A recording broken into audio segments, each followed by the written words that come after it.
We're good to go. Okay. Hello, everyone, once again. Welcome. So glad you could be here, our wonderful iSpark family, our Indigenous RunWalk group, our Fit Nation group, our Pound group, and everybody in between, all of that.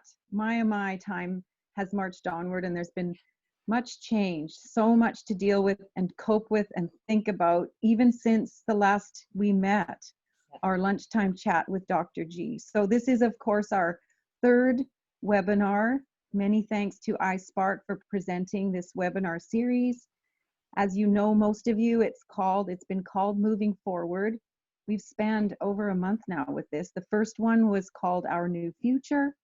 The second one was about parenting. We've had our lunchtime, circle time chats in between. And this week, it sort of brings, I think, everything together with the topic being worries and anxieties as they've presented themselves throughout this time. Of course, our presenter, she's there, and we've all said hello already, our wonderful iSpark family, clinical psychologist and counselor, Dr. G, Dr. Lisa Gunderson. Hi, everyone. I said Gunderson. Gunderson. Probably the right. Sorry, I know that. I do know that. But anyway, and of course, before we begin, we are always privileged to hear the wise words of our most honored elder who's supported all of the positive change in so many of our lives. And so we do welcome Gerry Oleman to start us off, please, in a good way. Hi, Gerry. Hi, Lynn. Sorry, I think Gerry just got dropped. Uh-oh. He's having issues with his connection, so okay. I think he's going to try and come back on, but well, once he does, we'll come back when he does. Yeah. Okay. Talk about the. So oh, go ahead, Lynn. No, I was going to say this is a different kind of start to our webinar series, and I appreciate what I've read of this page already. So we'll give you the privilege to start here. Hi, everyone. I want to preface this by saying that if I seem a little bit different this week, there has been a tremendous amount that's been happening within my community, both here, my Black community here in Canada and in the United States. Many of us have been doing a lot of different things, from just trying to care for each other and also answering many calls from many different spaces you can imagine, because of what's been happening. So just kind of putting that out there. But history and our ancestors has taught us, again, this is just another one of those spaces in the road. And it's nothing new, unfortunately. And we just keep doing what we need to do. So I welcome you all, and wanted to say that I was going to start by talking a little bit about the physiology of stress and anxiety. Dr. Jordan's, who, again, I'm going to highly recommend, from the University of Toronto, his series on how to manage your stress and anxiety, a free series on Coursera. And again, that will be provided to you with the links. Very, very good short clips. I'm talking 10-minute bits and pieces. And I'll be talking a little bit more about what's in that course. I just think it's a wonderful way to get a lot of information. But I think it's a really important part to start with the physiology of anxiety and stress, because it will help sense to what's happening with your body and how your mind can help control that. And then we're going to go into the 3 areas that you had suggested you're finding the most worry and anxiety. That's re-entering community, schools, going out in public, getting loved ones sick, and missing personal interaction, that isolation, human touch, and seeing family. And so those 3 are going to be done a little bit differently. I'm not really going to be speaking on them first, like I'm going to do with physiology. I'm just going to open it up and ask people to specifically talk about things they're seeing in their community, things that are happening that you've heard about, and really just try to use it as a space to narrow in where you're having the most challenges or seeing others having challenges with regard to stress and anxiety, and try to work it that way. And then I have a host of resources, a couple that I will show you at the end, that will be coming to you as well. I don't know if we have, do we have Gerry? I don't see him in the gallery here. No, not yet. So maybe what I'll do is I'll start with physiology and then check and see if he's back, because that could be a nice then segue into our conversation. Does that sound good, Lynn? Sure, sounds Okay, great. great. Physiology is important. We all know what we experience physically when we're anxious, and how do we control that? Where does that come from? Why does that happen? Yeah, and I think this is one of the things that Dr. Jordan talks about, is how if you think of your body in a way kind of like a machine, it might be helpful. And one of the things that when I was teaching general psychology, one of the areas we talk about is this idea of fight, flight, or freeze. Has anybody heard of that before? Kind of, Lynn, have you heard of that? Sure. We all know we want to, let's run away or not.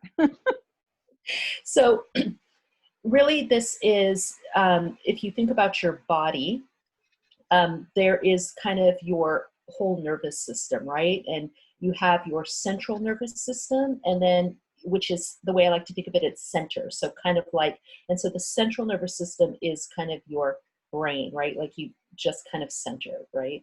And then your peripheral nervous system, which is kind of everything around it.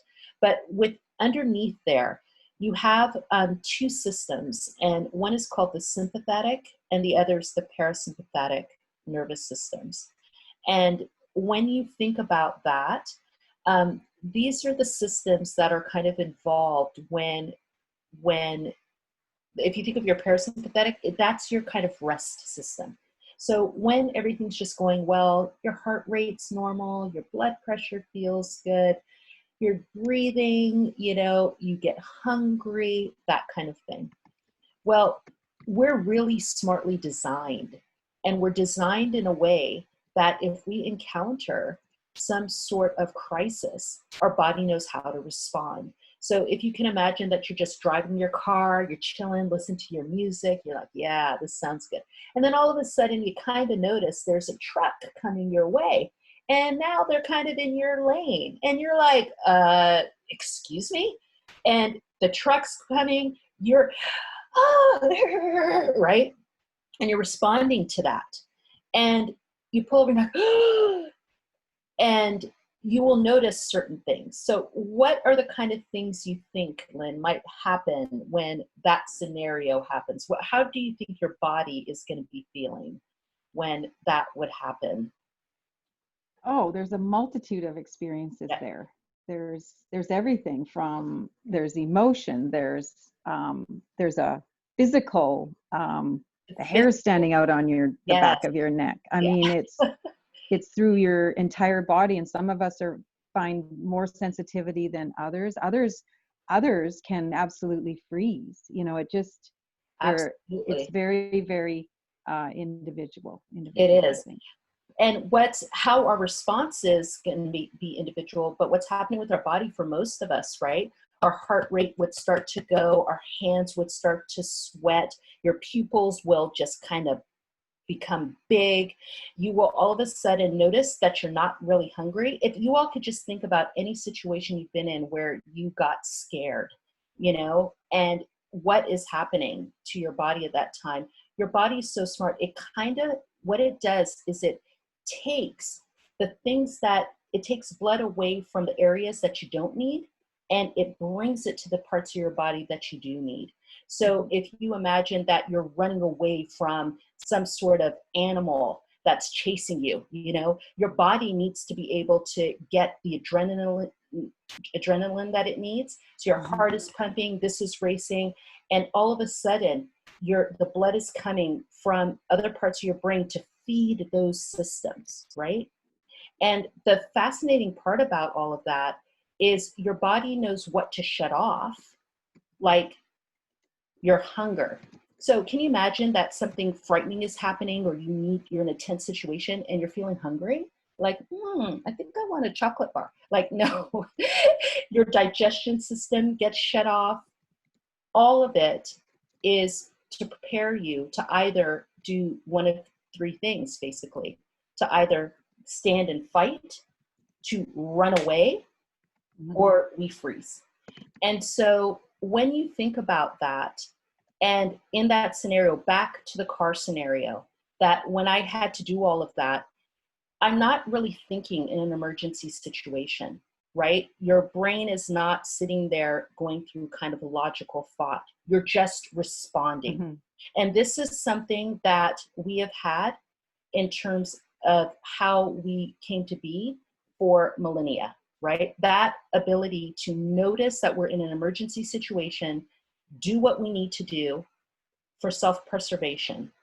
And so once the situation is passed, the truck has passed, or the thing we were running from has gone away, and we're able to calm down. And then you'll notice I'm going to start breathing better, and my heart rate's going to slow down. I'm going to start being able to relax. You may then notice you're really hungry. All of a sudden you have to go to the bathroom. Like, all of these things kick back in. That's your calming system. Your parasympathetic system is kicking back in and calming you back down. The reason I'm mentioning these two pieces is that what happens when our sympathetic system kicks in, that is responding to acute stress, an acute threat, right? Something that is happening right this moment. We deal with it, and then we go on. And your system is set up for that. Chronic threat is a threat that's long-term, and that's COVID. And when we have chronic threats, they're there all the time. COVID is here. We don't know for how long. We don't know when it's going to stop. We don't know its impacts. It's having other impacts on other parts of our lives, the economy, our family, etc.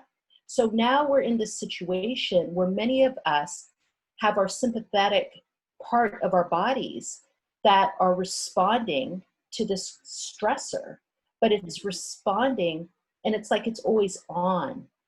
It doesn't have that balance that it normally has, because the stress is like a fog. It's just like a sky with clouds. It's just there. And so our bodies, the stress that our bodies are feeling, and you have to understand, when we have the sympathetic thing happening, epinephrine and norepinephrine, right? It's making us being able to move. So you end up finding that during this period of time, our sympathetic nervous system is continuously almost engaged. And that, in psychological terms, is anxiety.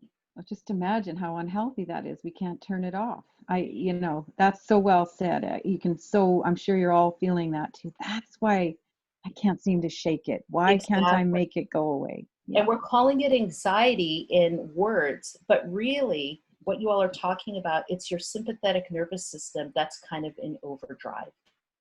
And if you understand that, then that's where our hope lies as well. So I'm going to stop there. And I know Gerry is back.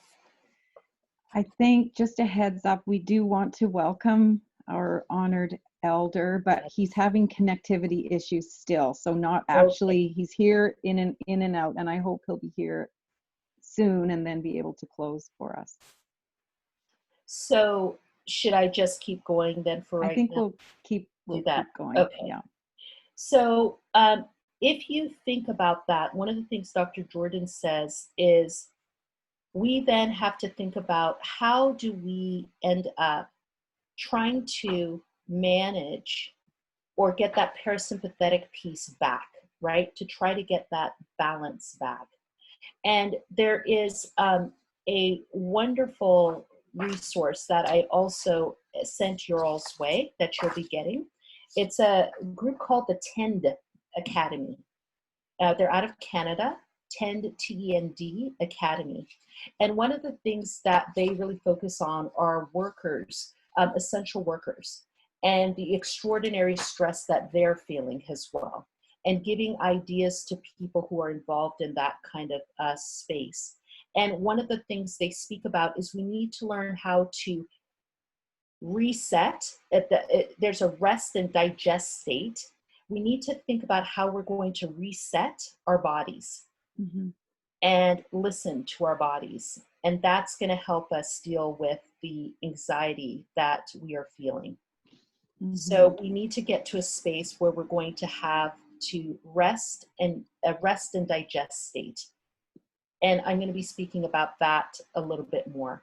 But I'm hoping that visual is helpful to people, because the beautiful thing about our bodies is we can do things to help control them, right? Calm them. Exactly. And this is not then some amorphous, ambiguous, boogie thing that's out there that's just going to continually run our lives. Because if you've listened to this series, one of the things that we've been saying all along is one of the number one ways to deal with your worry and anxiety is having a sense of control. And when you don't have that sense of control, added to your body feeling out of control, it's going to just increase anxiety and worry. So all the suggestions and recommendations are going to be things and ways of how we can control our environment, and recognizing the things in our environment that are acting as these additional kind of emergency situations that further kick in our sympathetic system.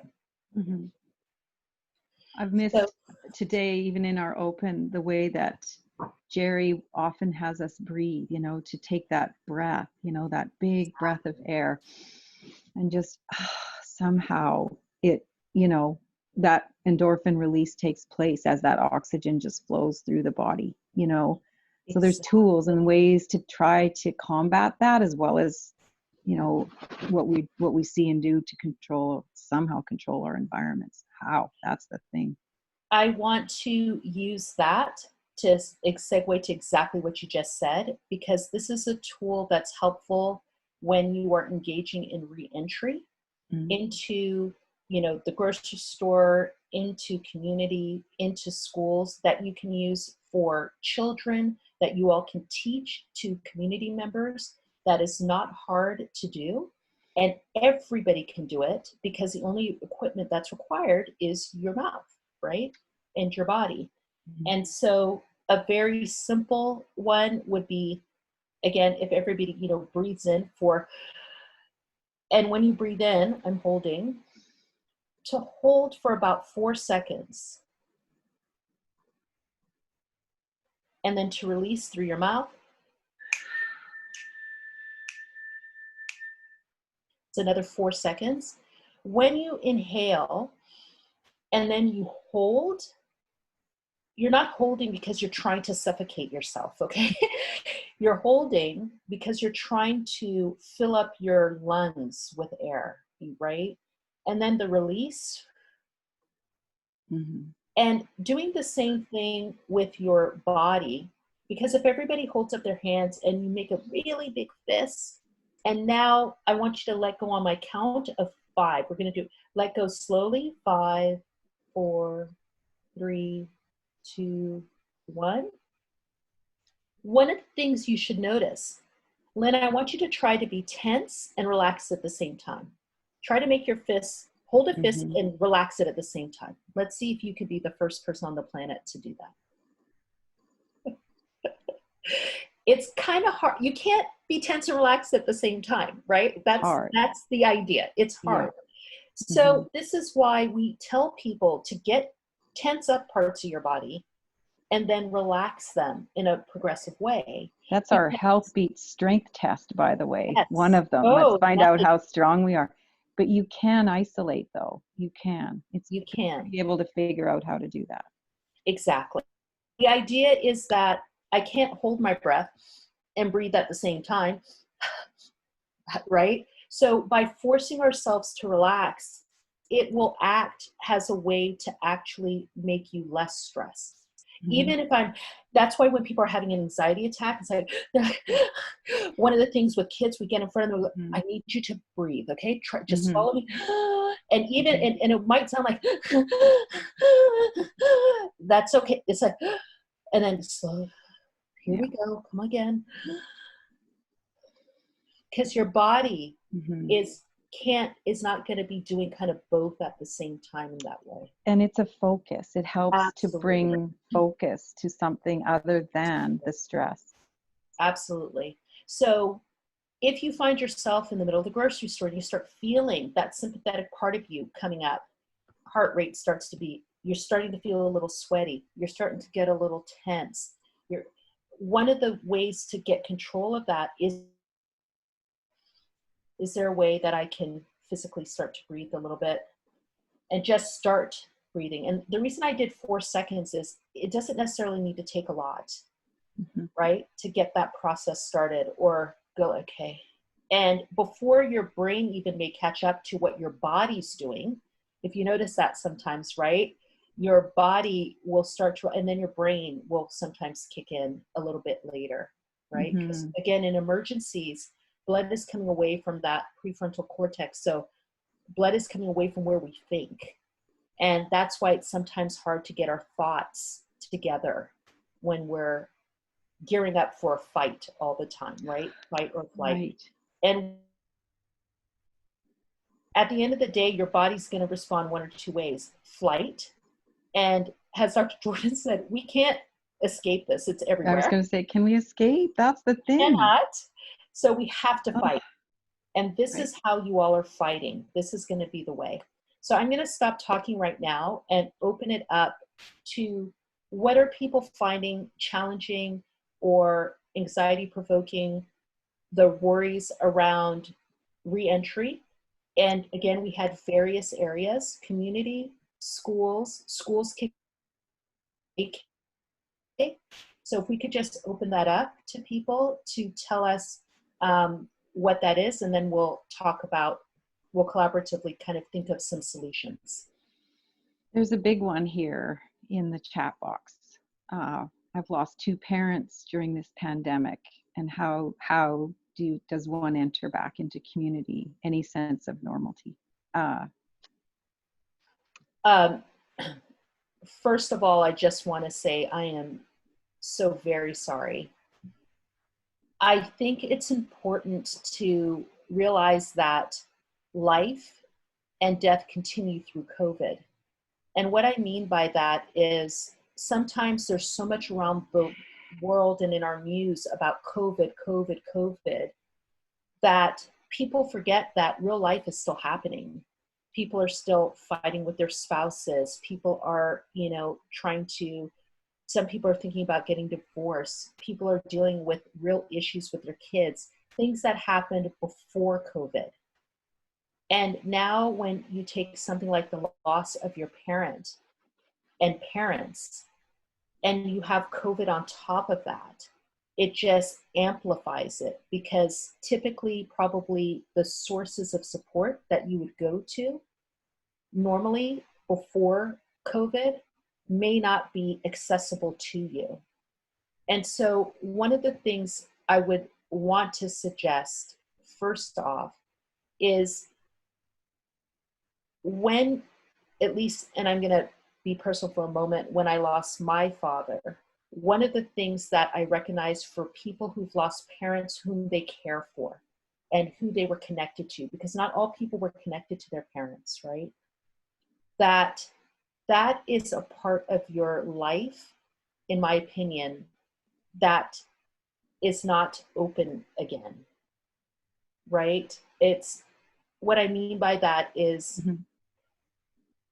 they had a part of you, and nobody can ever take that, replace it, or anything, right? That's just, and so I think it's really important for you to think about how you wish to honor them, how you wish to grieve for them in the way that you know how, and that there is no right or wrong way to do that. And so you need to possibly think about, what does that mean for you? It could be that doing a remembrance is something that would be helpful for you. It could be that reaching out to others that you know who love them as well, and setting up a regular time where you all come together and think about that and talk about that. It could be you writing letters to them in your own private, personal way, or engaging in some sort of activity that keeps you close at heart or reminds them of you. There's so many different ways. I went to a movie because that's what my father loved to do. I cooked his favorite meal because that makes me feel close to him. And so I guess what I'm suggesting is you need to figure out for yourself what is best for you to do. And that is something nobody can really, I think, tell you. Mm-hmm.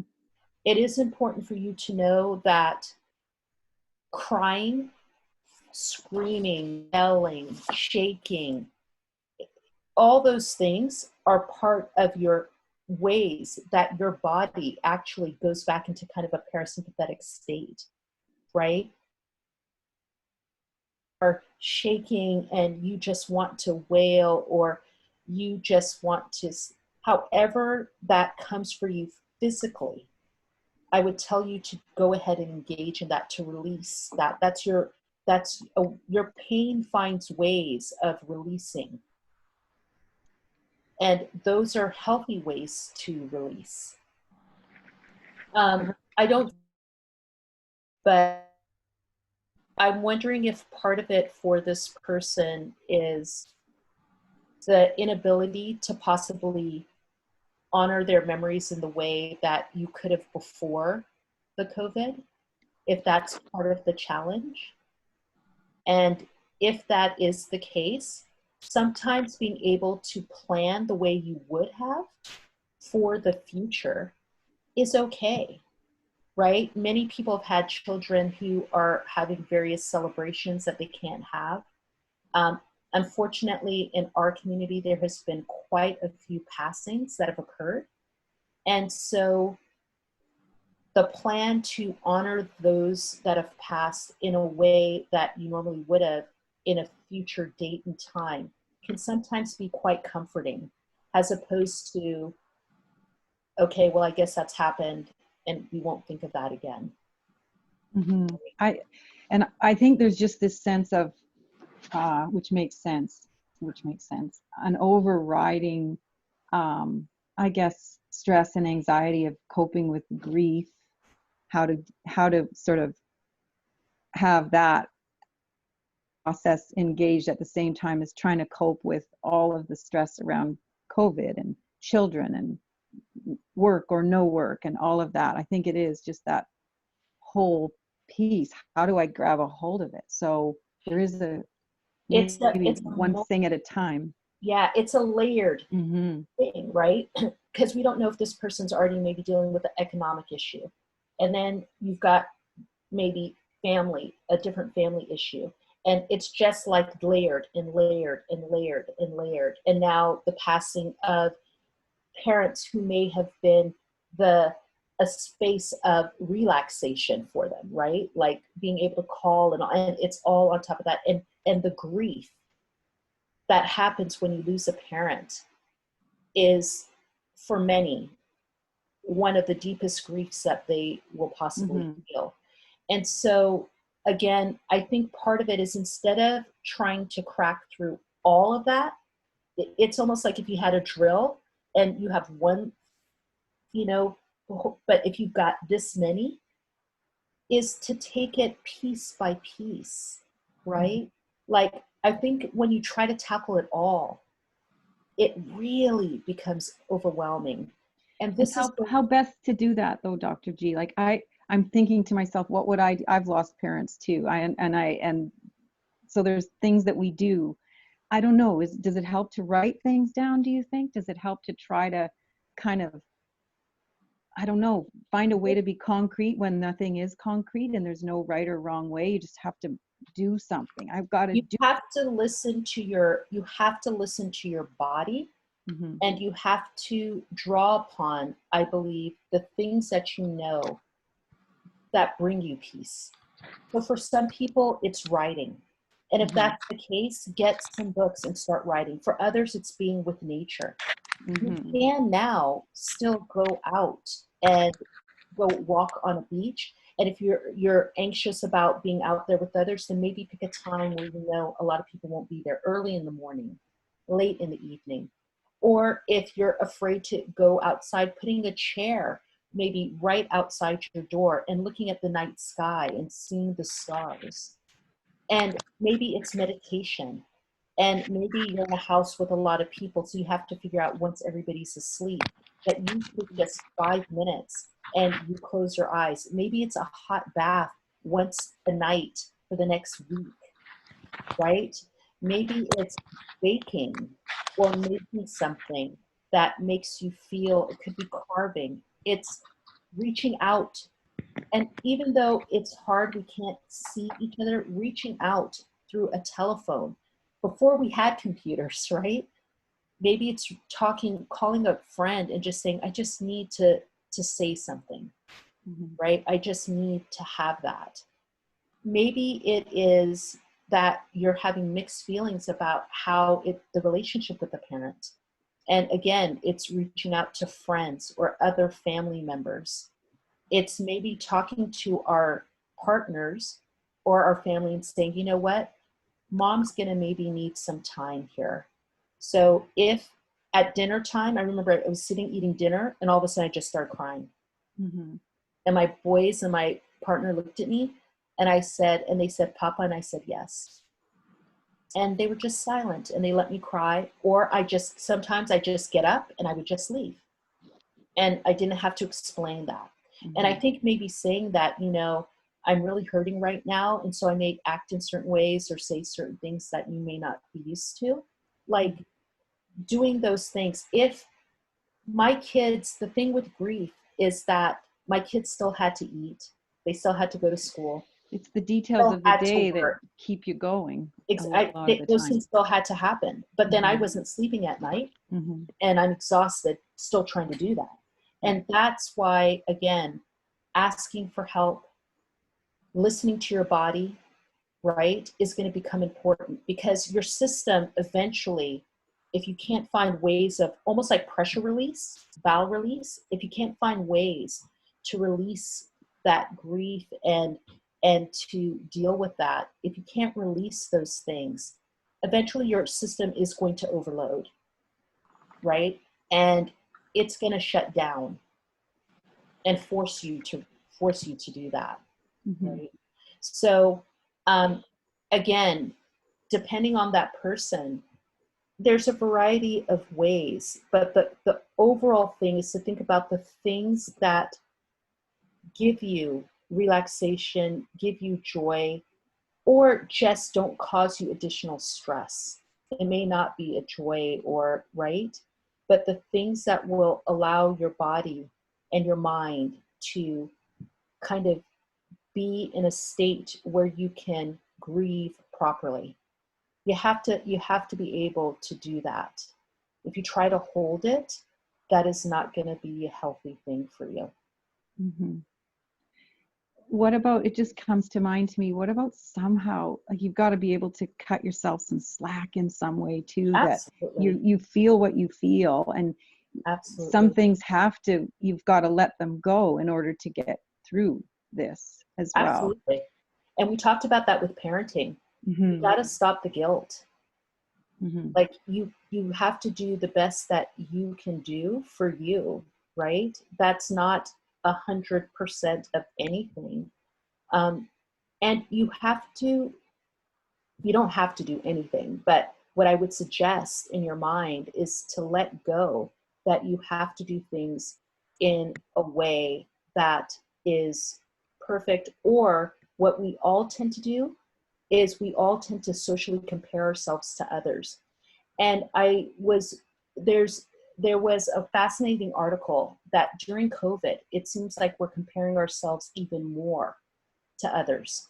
And the reason for that, interestingly, is because since all of us are in this situation, people are saying, well, since we're in this situation, we're all equal. So this mom was expressing how another mom had just made homemade crackers from scratch. And here she was thinking she was doing well, getting a couple meals on the table for her kids, and now she's up against a mom who's making crackers that you literally can buy in boxes in the store. And she said she started feeling like an inadequate mom because she's not making crackers. And since we're all in isolation, we should be able to do these things. And people are posting stuff on Instagram and all of this stuff. Oh, my kids and I just did this, or I did this with my time. And, you know, and that the social comparison is making it worse for people. It's increasing their anxiety, increasing their worry, because before they could say, well, I'm too busy. I've got this going on. I don't have time for that. But there's this misinformation that since we're all in our houses, we all have time to do all, and that is not true. What's going on in everybody's individual house is happening, and there's a variety of different things happening, even though we're all in this situation. Do yourself a favor. Do not compare yourself to anybody and what they're doing and how they're making it through. You need to do what's best for you and your family and your community. Comparing yourself to others is one of the quickest ways to increase your anxiety, increase your worry, and get yourself depressed. There is a wonderful comment here from Patty. When I've gone through my crippling anxiety attacks, my husband, who's very culturally inclined, sings his nation's prayer song or his lullaby to help to calm me. We can find calm. Absolutely. Music, song, music, breath. Music is one of the number one ways that we have found across a variety of different things for a beautiful release. And I believe that's ancestral. I believe it is part of our nature as humans. If you look at any indigenous culture, and I mean indigenous to whatever continent there are two things across the world that every human being has engaged in. From when you're a child, you don't even need to be taught it. And that's why I believe it's a gifting as part of our spirit. It's music and it's art. If you look in places where there are people who live in camps, refugee camps, for example, that music will be created and people will draw. Even if you look at like caveman days, they were drawing. There is something about that speaks to the spirit and the soul. And the beauty of it is it translates across the world. I lived in Spain and was in a club and they were listening to Bob Marley, reggae, and singing the song. They don't know the words, but they feel the beat. And it's something that speaks to your soul. And music and art, when people have Alzheimer's and dementia, you'll find that they remember music. They can sing words to songs. And so that is singing, chanting, any kind of that rhythmic space speaks to your body and your spirit. Laughing is another thing that nobody has to be taught to do. And if you've ever seen a child laugh, what that does, and for all of us. So any stories that you can remember that make you smile, and it is so critical, that laughing. And the part of the singing as well is the moving of the body, even of the hands, and that moving of your body, that just sends, that's part of that endorphin. It just releases. And that's why I think there's so much joy in that. And in many of our cultural traditions, we don't just sing, we move, right? And it's a way of connectivity. and dancing with one another. And that meditation and taking peace and taking moments of calm. And if you happen to have an animal, that actually is also known to be quite amazing because they don't require anything. And so feeling sad and having an animal come and just put their head on you and I don't know if people know, but they've done studies where they show if you pet an animal like a dog, say for 20 minutes, it lowers your blood pressure to a certain degree that keeps people healthy. Being in touch with an animal, and that's part of that animal spirit, I think is part of that as well. It is. It's speaking, just as you said, somehow speaking to our spirits, what's inside us. And I just will take 1 second to welcome Gerry, our honored elder. Hi, Gerry. We're so glad the connectivity worked. And hearing Dr. G speak about dance and song and stories and laughter and breath and a sense of calm. We missed your welcome, but we'll look forward to a close. So glad you could be here. And I was going to just speak to, there are a number of messages, Dr. G, so we can maybe get to some of these as well. Yeah, let's do it. And I'm just flashing on the screen these areas that I know the messages are around. Oh, let me go back here. So you can see the chat. You see the chat now. I don't see the chat. Okay. Well, there's just and these are things that it's great to hear from all of you, because if one has one concern, you know, that's reaching out to everybody. We're all going through different things, and we need to sort of bring them out and address them while we have the chance here together. Could you read them, Lynn? So here's one. I'm concerned about working at school. On the one hand, the message is that we are safe. Everyone does a health check-in daily. But on the other hand, someone may have had it, as in COVID, but not yet be symptomatic. Right. And I'm also concerned about being in a high-risk group. Yeah. I think those concerns are beyond valid. I'm probably going to say something that I don't know if it's going to be helpful or not. It's one of those things where you really have to make a decision for yourself in terms of the kind of information you're taking in. So what I mean by that is there's a lot of information around COVID and a lot of information that could be misinformation. And so one of the recommendations for decrease your anxiety and worry is, again, be mindful of how much information you're taking in about COVID. Twice a day, no more than half an hour, I would say, and make sure you're not doing it first thing in the morning, last thing at night, and make sure you're doing it from reliable sources, right? That is really key. So with that in mind, with your employer, they have set it up. Nobody can guarantee anything. People, the employers, people around you are trying to do the best that they can do. So what is in your control? It's in your control to decide, for example, if you feel like you'd want to wear a mask or not. Again, the mask would be more protective for you to somebody else, right? If you feel like that you're in a high risk area, or you're a vulnerable person, I would really recommend talking to your HR and if you have a union, what is in your ability to ask for. And oftentimes we may forget that, but reaching out and you'll find that there's quite a few employers and so forth that are accommodating in various ways. I don't know what your job is, so if there may be possibilities for things like shift, going in at different times, maybe not. It's one of those things where you can't control any of that, right? So it's a thing where you have to make a decision on how protected you feel you are and how vulnerable you are. And nobody can guarantee you anything. However, one of the counters is really looking at the data. If you're on our island, for example, we have relatively few cases of COVID.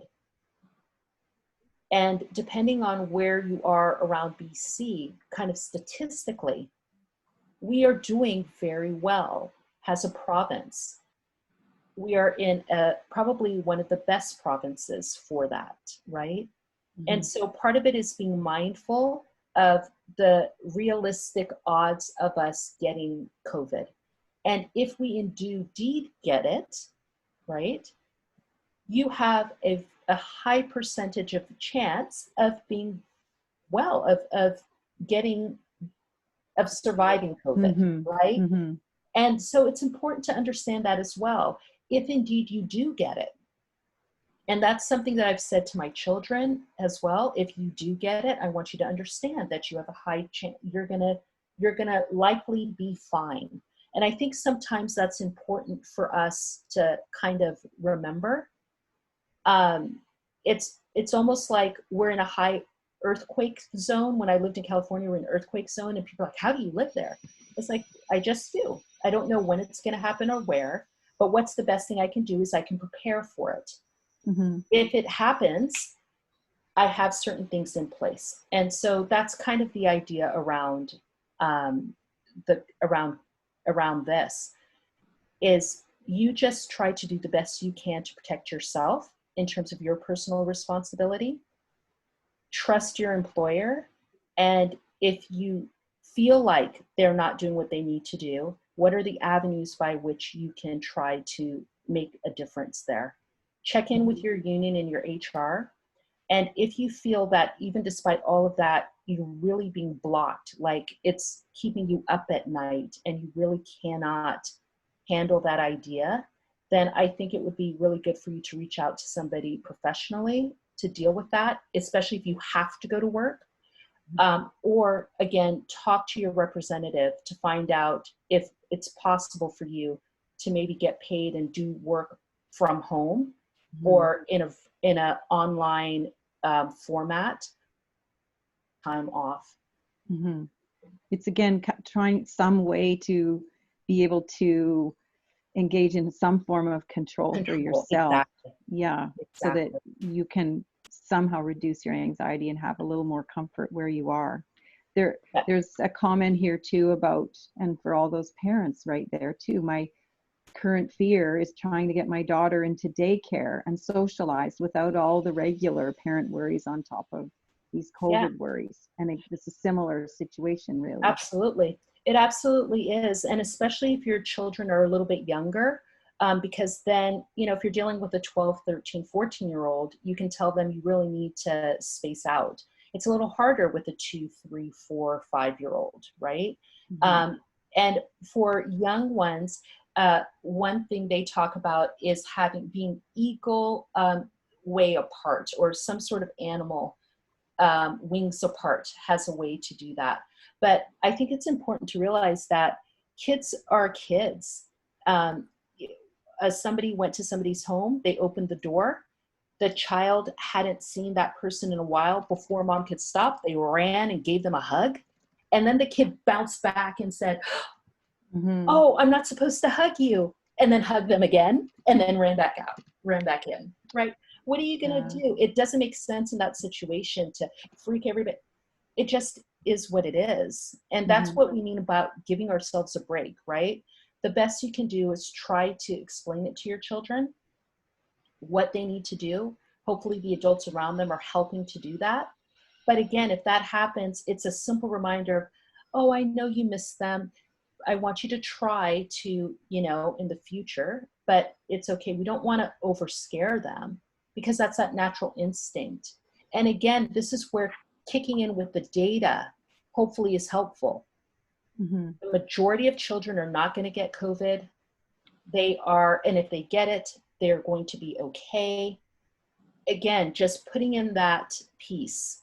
And I would say sometimes we need to talk to ourselves the way we would if we were talking to somebody else who was scared. So imagine your 7-year-old is really scared and comes to you and goes, Mama, what's going to happen? I don't think most of us as parents would hug them and go, you know, baby, I don't know. And it's going to just blow up and you might as well just forget it. And do, you know, that's not what we do. Even if we were thinking that, right? Or somebody who we love, who calls us in an emergency, you know, my sister, what am I going to do? I don't sit there and go, freak out now, do this. I try to find ways to calm them and say, it's going to be okay. We're going to get through this. Let's do this. So sometimes we need to treat ourselves as kindly as we would treat somebody who is reaching out to us for comfort. Does that make sense?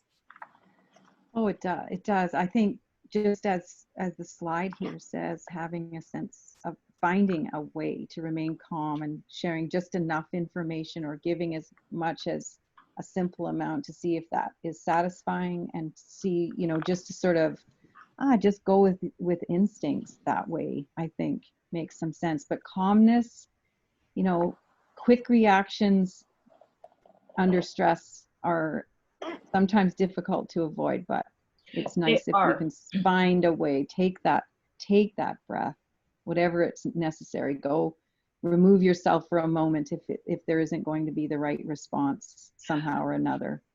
Well, Lynn, I wanted to say, because I'm noticing your time, one of the things that helps when you're in a stressful situation is to try to have your body as well prepared as possible before it happens. So it's almost like making sure like your car is fully okay. So if it's in an accident, it would respond better than if your car's like all broken up and in an accident. So what does that mean? It means that you have to try as much as possible to get enough sleep. You know, anywhere from 7 to 8 hours if you're an adult, perhaps children 10 to 12, teens 9 to 11 hours. It means try to eat good food. And I'm going to just run these down again. Tend Academy gives some really good suggestions. Eat good food at regular times as much as possible. Try to have a regular breakfast, lunch, dinner with a lot of protein and, you know, healthy kind of fats and stuff. Try to maintain a regular physical exercise schedule as much as you can. Watch how much you're drinking coffee, especially if you are, or any kind of caffeine, right? Because that's going to improve your sleep, reduce your anxiety.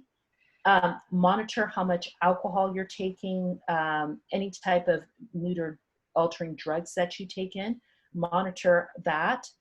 You have to limit, again, that media exposure, how much news stuff you're taking in, increase, you know, other types of things you enjoy watching. But like I said before, trusted sources only checking it in once, twice a day. Please access support. If you need emotional support, if you need support to help you juggle what's going on with your family, with your caregiver roles, especially if you work in the front lines, and you have to stay connected. And that missing personal interaction, I think we need to call it physical distancing, not social distancing. I think it's really bad that we call it social distancing. A lot of physical distancing. You want to keep the social connectivity. So by phone, if you can't, you know, somebody right now is coming to my house for a meeting, we're going to do 6 feet apart because we have been doing it this way. You know, try to figure out ways, please, to continue talking to others in your life, you know? Yeah, we do so much want to be able to open our worlds a little bit. And like you said, to be able to meet with physical distance is, I found it to be so wonderful. It like is wonderful.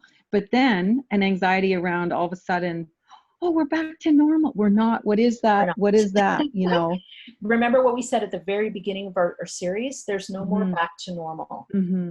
I think, again, that's a dangerous way in my mind for people to keep that, because then they keep wanting and desiring to go back. This is now just where we're at. And it's like creating life this way for right now. And we're going to get more as we go through. I can't see the chat, so I assume there's more. And I know I am sending a series of resources to people, Mhm. some that I've already mentioned, but again, specifically around stress and anxiety. These are free online resources and that you can get. Um, there are various strategies and ways to cope with anxiety for children and youth. If you have children and youth you're worried about, what to do, and also 5 steps to managing stress. Again, these are 4, but I think I sent about 9 different resources to you all, including a video that is about 20 minutes long that I showed my kids around sleep for teens and youth, the importance of that, and gaming. The media and gaming, especially for our youth who are on screens a lot. There is a wonderful little 20-minute video about how to balance that with, we call it low dopamine versus high dopamine activities. And my kids actually like, okay, so we have that list. So an hour doing a high, like a gaming, but then an hour doing a board game, right? Those are balancing instead of taking it away from kids. So that is there as well. Wonderful. And it's, of course, really special and helpful and supportive to have you as our presenter for this entire series. We've touched on so many things, and it's wonderful that all of you have been able to join us here. And you know, we're together. We are together. There's that phrase, isn't it? Together and apart. We are together in all of our experiences and unique in all of our experiences. And I think, as what I've learned from you, Dr. G, so many things, but just to understand that whatever we feel personally, it's okay to feel what we feel, and it's just somehow managing to find a way to alleviate the stresses for yourself in a way that is your own unique way. And it's not going to be, there's no wrong way. We have to find, and to and to close in a way that brings, I think, all of this together through a sense of calm and peace. We have our honored elder Gerry here. Lynn, can I say one thing before Gerry? Oh, yes, yes. I just wanted to mention that that's my phone number. If somebody needs to call me, an email, if there is something specific that they'd like to throw to me, please do so. Also, I do believe that if we didn't capture all of those questions, that we could meet on Friday for one last chat. And again, just speaking specifically to that, that would be awesome. And it's true, we're not going, none of us are going anywhere. We're all here. So the quote webinar series has been, you know, so helpful, but we're here to support one another always. So I think you all know that. Well, thank you. It's always hard to close and say goodbye. Don't really want to, because we could just continue and support one another and share stories and experiences, but I guess we do have to move forward and onward.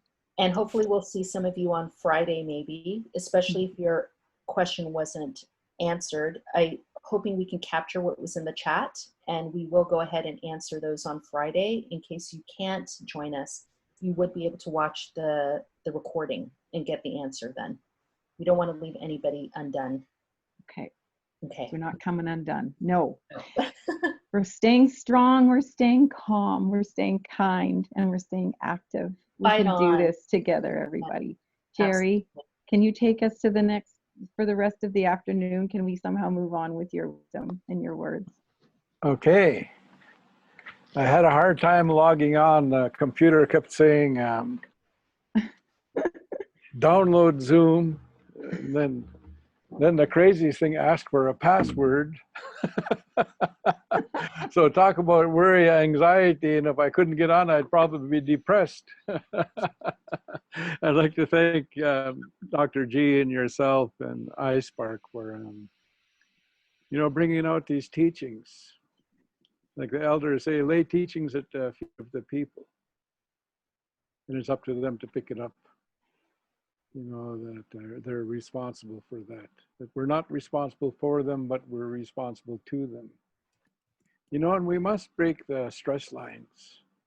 We must help people do that. We must do it ourselves, you know, first. Because the stress line, you know, when it hits us and we're under stress, you know, it impacts our breathing, our muscles, the way we think, you know. And if we don't break that stress line, it's like we're gonna go off the rails, you know. And that worry, like I worry, you know, and there are such good suggestions here, teachings, you know. With this virus has taught me to reach out to others, you know, speak to others, and about my worries, about my fear. And I would break that stress line. It doesn't mean that you know, the virus is still here. You know, there's still things that are very dangerous. You know, so it's so important for us to understand, because with understanding, then we can take action. Like we understand stress, we understand anxiety, what to do when we're worried about our children, when we're worried about others in our household. You know, if we have understanding, then we have confidence to help ourselves and help others. You know, I keep going back to the teachings of the people, you know, they, like in Coast Salish territory, they say, yuck with it, quiet, free yourself, put it down, put that anger down, put that fear, put that depression down. Because you're not doing anyone any good carrying that around. We could see it in your eyes and your body language. We feel what you're feeling.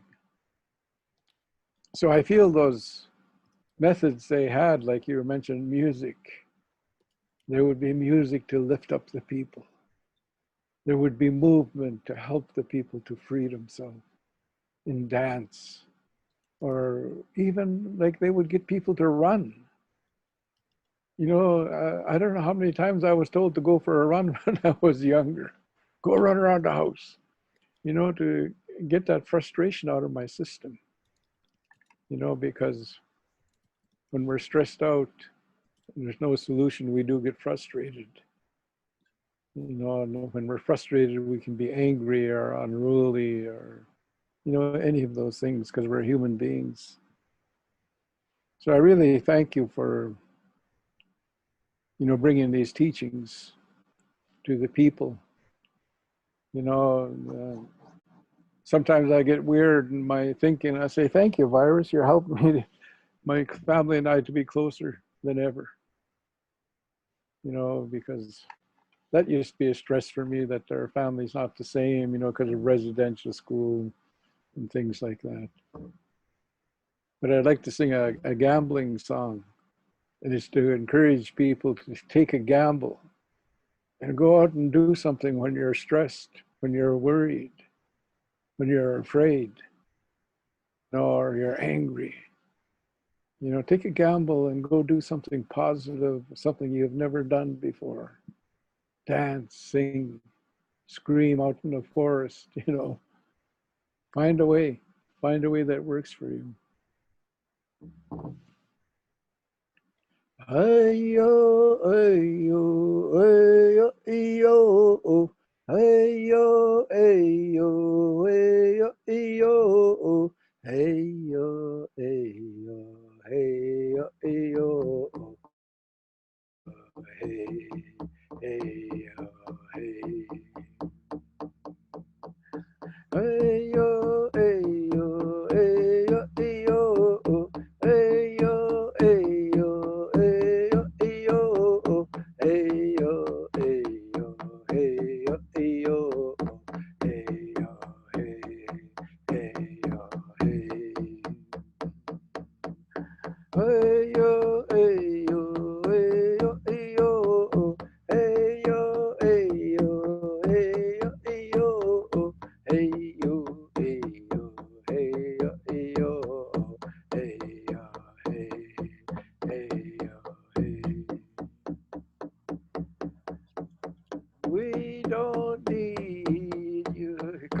Coronavirus, we don't need you. Coronavirus, hey ya, hey ya, hey ya, hey ya, hey ya, hey, hey ya, hey.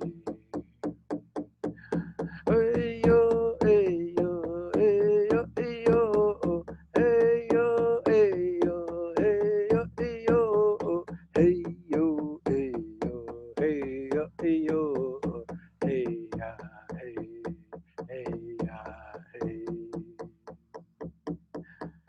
Hey yo, hey yo, hey yo, hey yo, hey yo, hey yo, hey yo, hey yo, hey yo, hey yo, hey yo, hey yo, hey ya, hey, hey ya, hey.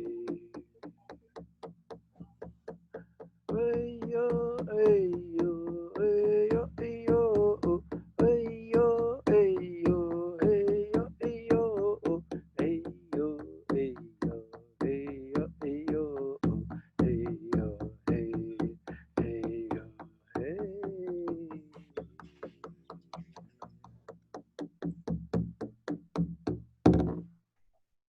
You know, I've had the opportunities to free myself. Last Sunday morning, I had my ceremony, my sweat lodge ceremony. And I was, of course, sending energy to all the people looking for the cure for the virus. All the frontline workers and nurses and the doctors and the editors and the emergency people, you know, ambulance drivers. And I was sending energy to the police that were out there reminding people about distancing. And I started weeping because of what is going on, what I was watching unfold down in the United States of America. And I thought, who's going to pray for those policemen that are being brutal? I said, and I was crying like a baby. My shoulders were shaking. And I was letting go fear and anxiety. I said, I will. I said, I pray for healers and teachers for the policemen of the United States of America and Canada, all over the world. And it was such a sort of like a weird experience for me because it just like come out of nowhere that I felt this pain. And I know if I didn't free myself at that time, that anxiety might have turned to depression, that fear. So I think it's critical for us to do something. Get up and jump up and down. Do something. Watch somebody telling a funny story so you can laugh. And it's okay to cry, to hold each other and weep at this time. In fact, it's good for you. Mm-hmm. The tears, they say there's 5,000 bits of negativity in each teardrop. I heard that saying somewhere. I don't know how true it is, but I like that saying. And I encourage you with your children to weep with them if they're weeping. Show them your humanity. You know, we're going to get through this. And we're going to do it together, like Lynn was saying. We're in this together, all of us. The virus knows no color, knows no religion, you know. And we're going to win. My last dream was that might be a while, but we're going to win. So I'm really grateful again. I thank Susan for calling me and for Lynn hosting us and Dr. G for sharing teachings with us. You know, because that's what we need now. That's a medicine. Words coming out, what you can do. Because people get stuck in one place. In my language, they say pachosh. They get stuck, their mind is stuck. How do we help them free their mind? By giving them ideas, giving them suggestions on what to do, what's possible. I keep telling people we survived pandemics before as Indigenous people, and people all over the world have. When we listen to the wise ones and the voice of reason, we will survive. We will win. We will be victorious. Mhm.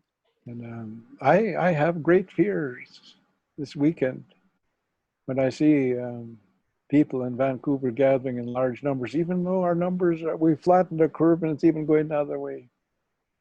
I still thought if someone from one of the Indigenous communities went down there to support and they brought something home to the elders, I'd say that it would be so tragic.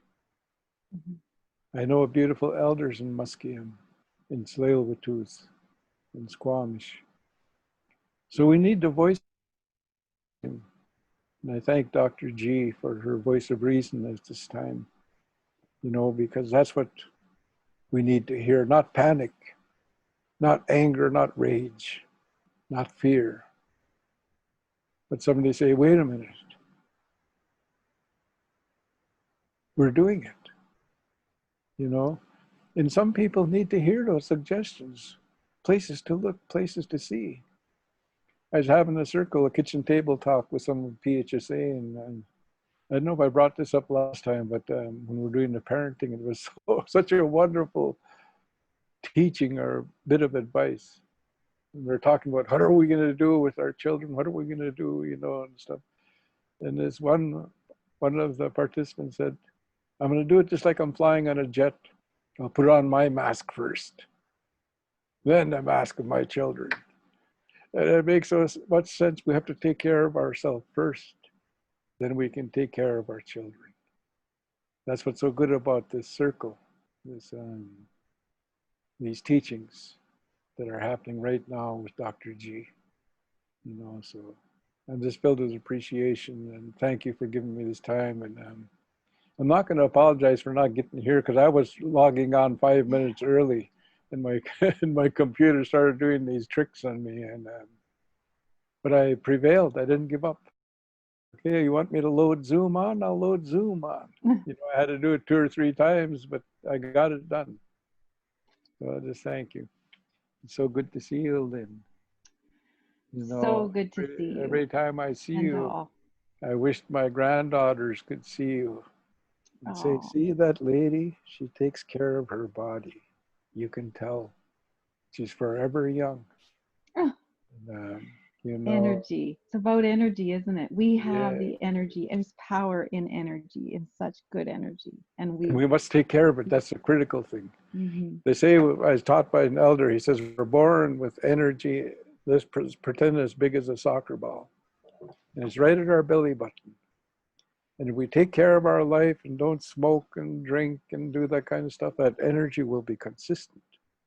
But as soon as you start smoking and drinking, there's like a tiny little hole there and it starts to deflate and your body starts to age. And I've seen some of my relatives smoking cigarettes a lot in their face. Their skin looks dry and they're aging before our eyes. So we must take care of that energy we're born with. And Lynn, you're a good example of that. I'm always so proud of you and so good to know you. And I've been with you around the province and see you moving. I say, my, that woman can move, It's just... We keep moving, and how perfect we are about healthy living. This wonderful iSpark family is about healthy living activities. How perfect. We can share our enthusiasm for it and continue with it. It does begin with each of us, and it does then reach our families and our communities and beyond. I truly believe that. Keep moving. Okay, everybody. Thank you for being here. Thank you. We'll talk soon. Thanks again. Peace and out.